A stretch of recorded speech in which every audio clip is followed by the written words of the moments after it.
Buenas tardes, profesor y compañeros, ¿cómo están? Quiero contarles mi anécdota. La historia que les voy a relatar fue algo que viví hace algún tiempo, algo que pasó en mi vida. Dios me da la oportunidad de visitar Estados Unidos. Estuve por allá 2 años trabajando en varias cosas. Trabajé en construcción, trabajé lavando platos, trabajé lavando carros, varias. Pero la que quiero contarle me sucedió cuando trabajé lavando carros. Resulta que, bueno, mi inglés no es mi fuerte. Así que llego a un lugar donde me encuentro trabajando con un montón de personas de diferentes nacionalidades. Recuerdo que habían unos africanos, creo que eran como 2 o 3, algo así. Habían también unos polacos, como 2 polacos. Había un ucraniano, había también un chileno y habían unos judíos. Como verán, la mezcla de idiomas era un montón. Ahora, todos teníamos la misma particularidad, ninguno dominaba inglés.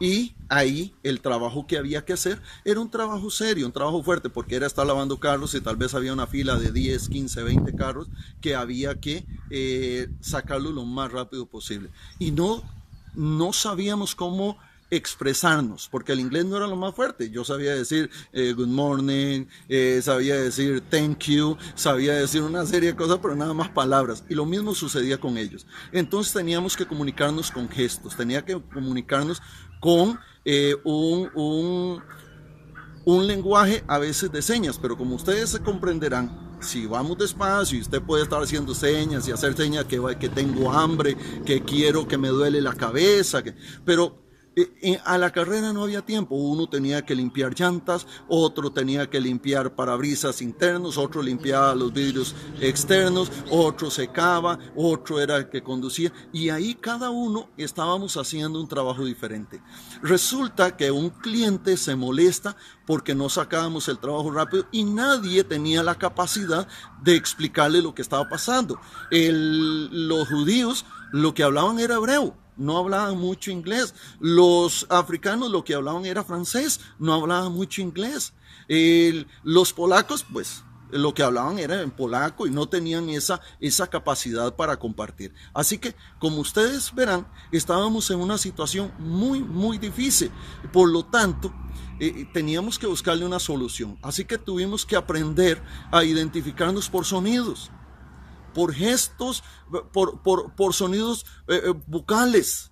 No había tiempo de volver a ver, entonces alguno nada más le da un manazo al asiento que ya tenía listo el asiento, el otro le da un manazo a las sillas que ya tenía listas las sillas, el otro le da un manazo a las llantas que ya estaban listas las llantas, para que el que estaba manejando que pudiera coger el carro y llevarlo a donde había que secarlo. Ahora, el otro problema era cómo llamábamos, imagínense ustedes, a la persona del carro. ¿Cómo decíamos? Bueno, el dueño del carro rojo, si no sabíamos decirlo.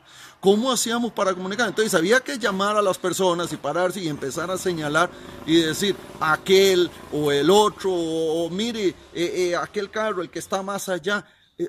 La situación fue un poquito complicada y vieron qué difícil se hacía hasta que logramos establecer una comunicación que a base de sonidos, a base de posiciones, entendíamos que ya estaba listo. Un manazo, le daban con el paño al techo del carro y así logramos cada uno ir sacando ese problema. Y vieran qué curioso es cuando uno se encuentra con esa situación, porque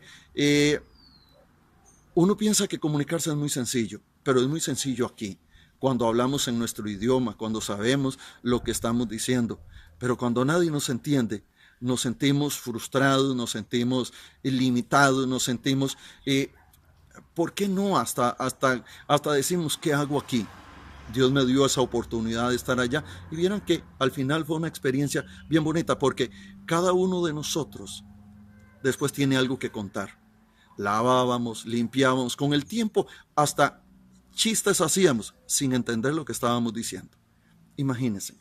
Así que, compañeros, profesor, gracias por esta oportunidad. Vean, aquí estoy otra vez desde la parte de atrás del patio de mi casa y les dejo un poco para que puedan ver el patio pequeño de mi casa. Muchas gracias, que Dios les bendiga, que Dios los cuide esta próxima semana que vamos a iniciar. Eric Sánchez para servirles. Gracias.